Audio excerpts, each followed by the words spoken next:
प्यारे बच्चों नमस्कार। मैं कृष्णकांत त्रिपाठी अपने चैनल में आपका स्वागत करता हूं।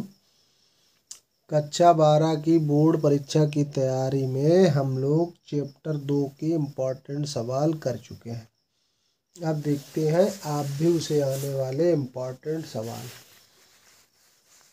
तो इसमें एक ए इनवर्स आपसे ज़रूर पूछा जाता है। एक आव्यूह दे दिया और उसमें पूछा जाता है कि इसका इनवर्स ज्ञात कीजिए, इनवर्स ज्ञात कीजिए।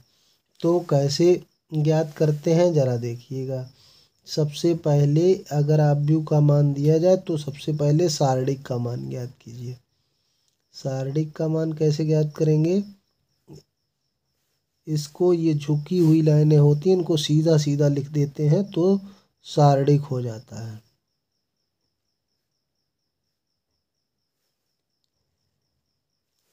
इसका मान क्या होगा? इसका पहली पंक्ति या पहले कॉलम के सापेक्ष प्रसार कर सकते हैं। पहली पंक्ति के सापेक्ष प्रसार करेंगे तो क्या हो जाएगा? एक आएगा तो एक इस रो में इस कॉलम में आया, छूट गया।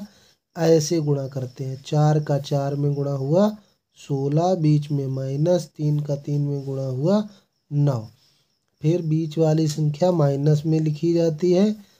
तो पहली रो दूसरा कॉलम छूट गया तो 4 एकम 4 और 3 एकम 3। फिर अगला 3 आएगा तो ये कॉलम छूटेगा, ये रो 3 एकम 3 और माइनस 4 एकम 4, ये हो जाएगा। 16 से 9 गया 7 और 4 से 3 गया 1 बचा तो माइनस का 3 और 3 से 4 गया तब भी माइनस का 3। तो ये 7 माइनस 6 हो गया तो 1। ये 0 के बराबर नहीं होना चाहिए। 0 के बराबर है तो ए इनवर्स एग्जिस्ट नहीं करेगा। मतलब फिर लिख देना है कि इनवर्स अस्तित्व में नहीं है, ये लिख देना। तो यहाँ 1 निकला तो इनवर्स अस्तित्व में है। तो उसके बाद क्या करेंगे? सहखंड ज्ञात करेंगे। ए के सहखंड ज्ञात कर लेंगे तो उसके लिए क्या होता है? A11। इसका मतलब है कि पहली रो पहला कॉलम छोड़ने पर जो आए तो वो क्या आया था? 16 माइनस 9 यानी कि 7 आया था। A12 फिर पहली रो दूसरा कॉलम छोड़ने पर क्या आया था? 4 माइनस 3। और ये देखना है कि जिन अंकों का योग सम है वो प्लस में रहेंगे, जिन अंकों का योग विषम है वो माइनस में। जैसे 2 1 3 हो गया तो पहले ही माइनस लगा लीजिए। अब 4 से 3 गया तो 1 बचेगा। A13 तो ये कितना आएगा? ये 3 माइनस 4, ये माइनस 1 आएगा। अब 21 मतलब दूसरी रो और पहला कॉलम। दूसरी रो पहला कॉलम छोड़ेंगे तो 4 12 माइनस 9, 12 माइनस 9 तो कितना बचेगा? 3। लेकिन इनका योग विषम है तो माइनस 3 लिखेंगे। A22 दूसरी रो दूसरा कॉलम तो 4 माइनस 3 तो कितना बचेगा? 1 बचेगा। A23 यहाँ पहले ही माइनस लगा लीजिए क्योंकि 5 है। 2 और 3 तो 3 माइनस 3 तो हो जाएगा 0। A31 तीसरी रो पहला कॉलम 9 माइनस 12 तो माइनस के 3। A32 तो माइनस लगा लीजिए। 3 माइनस 3 0।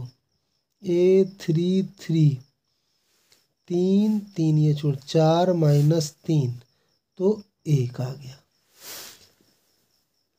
ये सहखंड निकाल लिए। सहखंडों से बना आव्यूह क्या हो जाएगा? सहखंडों से बना आव्यूह ये हो गया आपका। जैसे ये निकाले वैसे ही लिख दीजिए। 7 माइनस 1 माइनस 1 माइनस 3 1 0 माइनस 3 0 1। लेकिन सहखंडज ए का सहखंडज, सहखंडज इसी को बोलते हैं एडजॉइंट ए। एडजॉइंट ए या हिंदी में परिवर्ताभ्यो। तो क्या करना, परिवर्तन, रो को कॉलम में बदल देना है।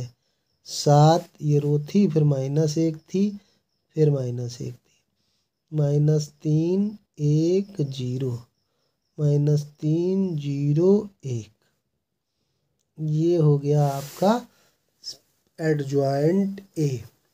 अब जब हम ए इनवर्स ज्ञात करते हैं तो फार्मूला होता है एडजॉइंट ए बटे सारणिक ए। अब सारणिक ए हमारा 1 निकला था तो 1 का भाग देंगे तो कोई अंतर नहीं पड़ेगा। तो क्या आ जाएगा, 7 - 3 -3 -1 1 0 -1 0 1। ये हो जाएगा हमारा आंसर। और ये 8 नंबर में हर वर्ष पूछा जाता है, तो इसको तैयार कर लीजिए। 8 नंबर में आपको मिल जाएगा ये सवाल।